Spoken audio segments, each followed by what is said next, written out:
Hi guys, welcome back to the channel. This is another live stacking video that will show you how to make colour stacks from mono subs. So here's Live Stacker.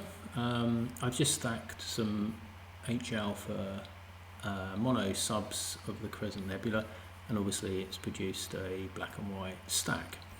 Now I've added a new feature that enables you to combine mono stacks into a colour image. So this little button here, which just toggles between a single channel view and a multi-channel view, opens up some more input fields. So you can now input multiple stacks, so it'll watch multiple directories, combine the subs in those directories into multiple stacks, and then combine those stacks into a colour image.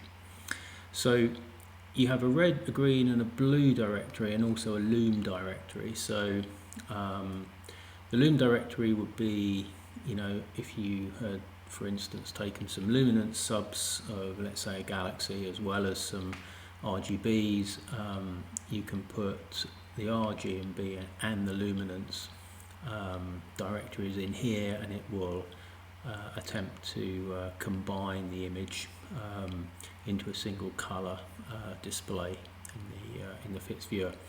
So probably the best way to demo this is just to pick an example and go and work through it. So we're going to pick, let's see, we'll pick M3 to start.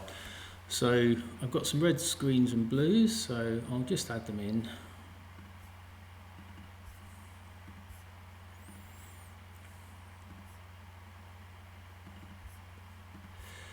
I'm not going to add, I don't have any luminance data on this, so I'm going to leave this blank, and I won't bother with calibration frames on this one.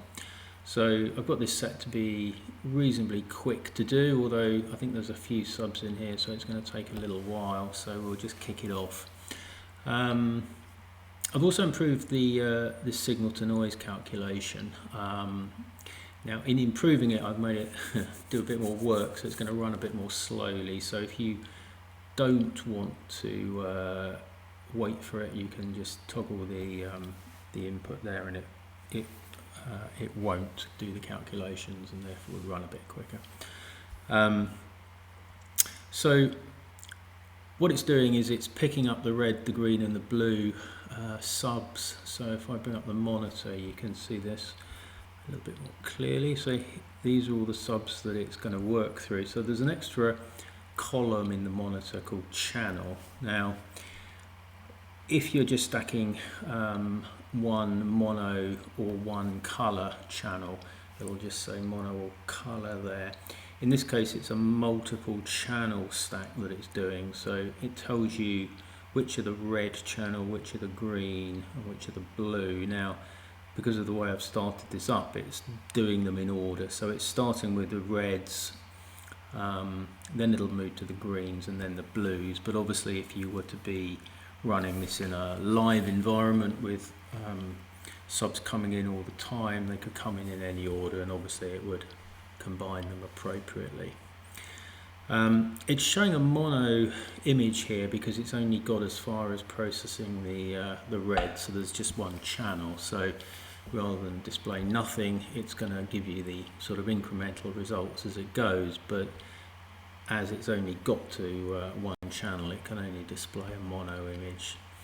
So when it's finished the reds, which it looks like it just about has, it's going to move on to the greens, and we'll now have two of the three channels, so it will start to give you a colour image.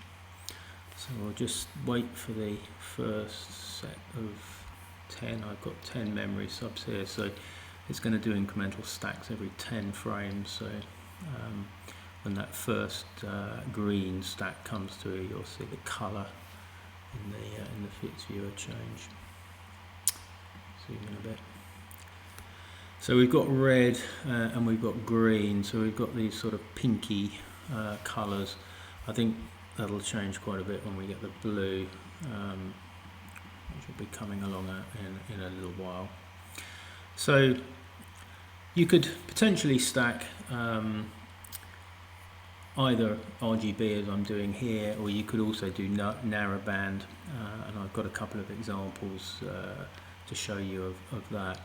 So it doesn't really matter how you combine them. They're the logical red, green and blue channels, but obviously you could put you know, the output from different filters in there as you want. So if you wanted to do a narrowband SHO, you put sulfur in the red channel, hydrogen in the green and oxygen in the blue. And if you wanted to do, you know, for example, an HOO, you put hydrogen in the red and then oxygen in the green and blue. So let's see where it's still doing the greens. So once it's got through the greens, obviously it'll move on to the first blue subs, and you'll start to see a more realistic colour, I think. Okay, so it's now finished that stack, and you can see it's got a bit of colour in this this M3 cluster. Okay, so that's sort of a standard RGB type stack. So let's pick a narrowband stack now. So M27. So I'm going to do an HOO on M27. So I'll put hydrogen in the red channel and I'll put oxygen in the in the green and blue channels.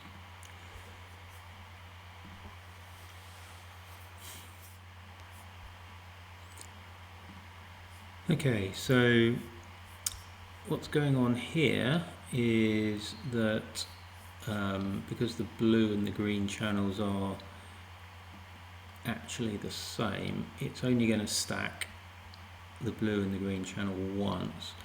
But what it's going to do is for each of the subs in that directory, it's saying that, for instance, this one here is contributing to both the blue and the green channel. So, as before, it's starting off with a red channel, which is our hydrogen. So it's only at the moment stacked subs from one channel, so it's just displaying a monochrome image. Once it gets up into the oxygen, the blue and the green channels, then it will start to display a colour image. So I'm just going to cut away now and let it finish. Okay, so I think it's done now. So as you can see, there's our HOO image of M27. Nice and colourful. So I'll do one more. I will do, I'll go back to the crescent. Now, we'll do an SHO on it. So we'll put sulfur into the red, hydrogen into the green and oxygen into the blue. I'll also tee up the calibration frames. So if I can remember where they are.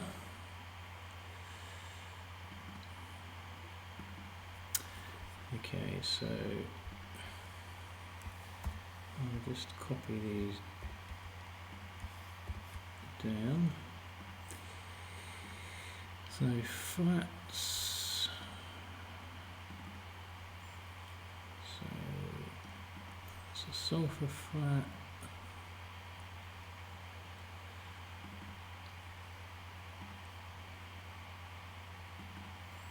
Okay, so just check this before I hit go. So we've got sulfur in the red, hydrogen in the green, oxygen in the blue. We've got the same dark for each of those, and then we've got a flat sulfur, a flat hydrogen and a flat oxygen in the red, green, blue. Okay, so that looks fine. So once again, I'll just kick that one off. So it's got 125 frames to go, so that's going to take it a few minutes. This is running a little bit slow than normal. I've got an external drive plugged into my laptop, so it runs a bit slower than it would do if I had enough disk space to put this on my internal hard drive. But anyway, so I'm going to cut away now and we'll come back when it's done. Okay, so there we have it.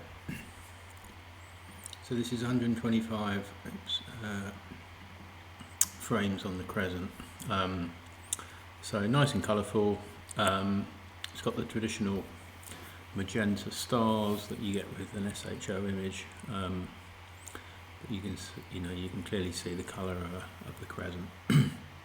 So I think that's pretty much it. Let me know what you think.